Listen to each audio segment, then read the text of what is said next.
최근 한 직장인 커뮤니티에서 시험관 시술 비용을 반반 나누자는 남편의 행동이 큰 화제가 되고 있어요. 이 사건은 단순히 개인적인 문제를 넘어서 많은 사람들에게 공감을 불러일으키고 있답니다.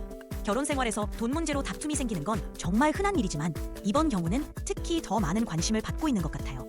많은 사람들이 결혼과 육아에 대한 가치관이 갈리는 시대에 살고 있는 만큼 이와 같은 주제는 더욱 민감하게 다가오는 것 같아요. 남편이 시술 비용을 반반 나누자는 제안을 한 이유와 그 배경에 대해 다양한 의견이 오가고 있습니다.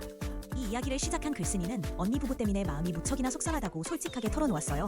언니의 남편, 즉 형부가 최근에 임신 문제로 인해 시험관 시술을 받기로 결정했는데 그 비용을 부부가 반반 나누기로 했다는 사실이 글쓴이에게는 큰 충격으로 다가온 것이죠.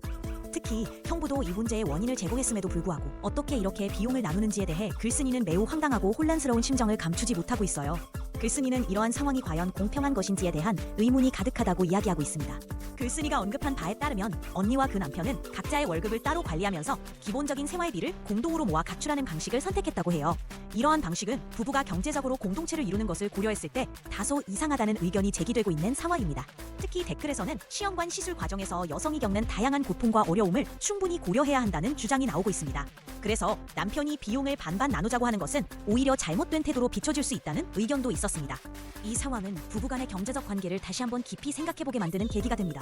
많은 부부들이 내 돈, 네 돈의 개념이 뚜렷하게 나뉘어져 있어. 이로 인해 서로의 입장을 이해하고 존중하는 관계를 형성하기가 쉽지 않다는 지적이 많습니다. 특히 경제적인 문제는 감정적으로도 큰 영향을 미치기 때문에 이러한 경계가 오히려 부부 사이의 소통을 방해할 수 있다는 점이 우려됩니다. 어떤 사람들은 이러한 경향이 결혼 생활이 단순한 비즈니스 거래로 변질될 수 있다는 걱정도 표하고 있습니다.